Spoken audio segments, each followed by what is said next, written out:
welcome back to the show.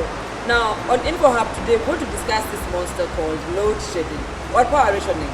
Now, to give us more insights on what causes this, we have Engineer Victor Okuna of Greenex Solar, who will give us more insights. Karibu sana kwa show. Asante sana. Tell me, what is this monster called load shedding? Power rationing, or we call it power shedding, is a process where a power utility switches off some loads to consumers so that we can maintain the balance between our power production and the power generation. It always occurs when our power demand exceeds our power generation. So in that case, then the utility, which is a Kenya Power, they'll now trip or they will now switch off some breakers to some specific consumers so that we don't overload our system or we don't overload our grid. Yeah, so normally our power shedding happens because when you go back home, you want to switch on some TVs, fridges, you also want to heat water. By doing that, you are adding more load to the grid. But because our generation is fixed, is constant, then it will reach a point or reach a time when the demand you want, the power you want, now has exceeded what the Kenya Power can give you. So what they now do is that they go ahead and switch off some breakers that supplies individual and some communities and some regions with power. So that is exactly what we call power shedding.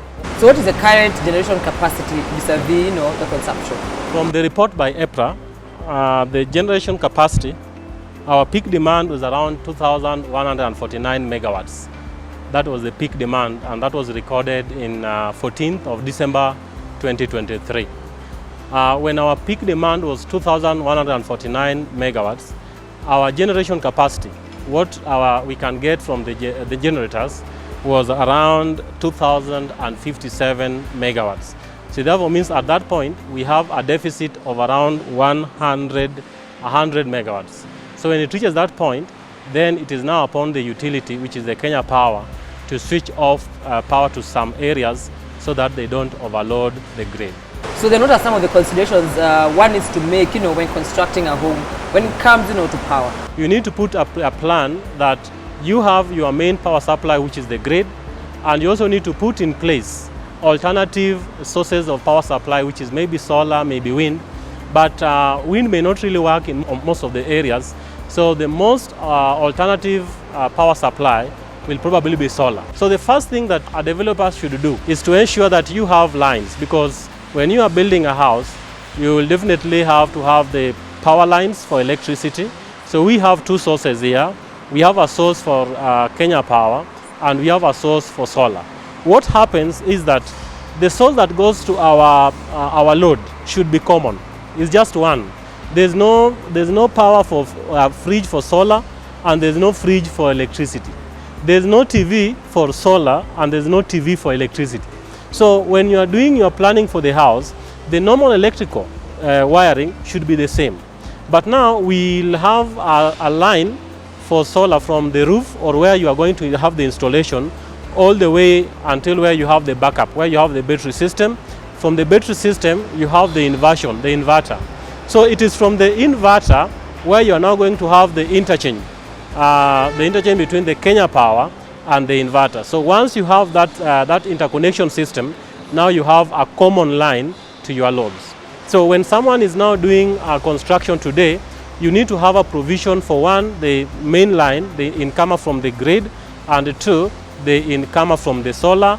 And that one now, once you are done with the wiring, you are good to go for any kind of solar installation. What regulations do we have, and what would you want to see enacted?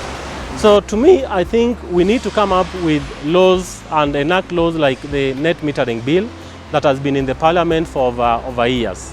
Net metering bill was a bill that was going to ensure that Kenyans like you and the viewers and me, I can go and install solar in my home, in my roof at the rural areas. Once I install it, maybe I'm in Nairobi doing my work with my family, that solar installed at home is not doing anything. Maybe it's running a fridge and some few lights in the night. So the net metering bill could have allowed Kenyans of every walk to install solar of any size in their roof.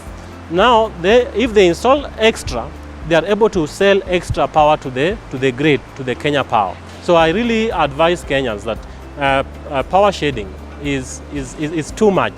Actually, I've been to sites. I was in Homa Bay, in Migori. You'll find every day there's an area, a region or an area that have a blackout between 6 p.m. or 6:30 and 9. For us to sort this issue out, let us do solar and not just grid tie. Grid tie solar is only during the day, but let us do a solar with a backup so that when we are experiencing the peak demand between 6:30 or 8, our homes are fully run by solar. Talk to us about the solar projects that you have and your advice. Maybe something I can advise our government is that we have a problem with our water in the Seven Forks, and sometimes the water levels goes too low. For us to really mitigate on the issue of hydros, then I really think that we need to run our economy on two sources of power. One is geothermal, which is a steady source, and two, we can do it on solar, which also this country experienced almost 7 hours of solar. How do we do that?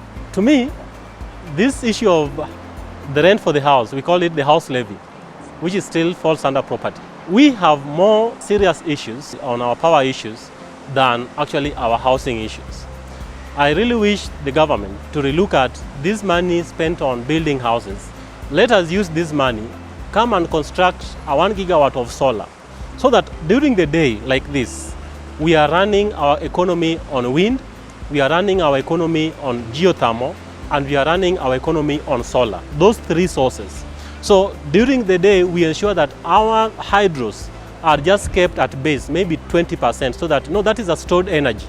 So when we store that water during the day, we can now run our hydros at 100% and even increase our power generation at the hydros so that we run it at 150%. We add some turbines so that between 6 and 8, we exceed our power generations from the hydros. Then from 8 in the morning up to 3, we ensure that our hydros are kept at standby, and that one will be the long-term solutions to our power problems in this country. Awesome. Asante sana. Thank you. Thank you. Totally appreciate the insights. Thank you so much. There you have it. I hope you've learned a thing or two. Now let me take a short break, and we come back, we have Pambo.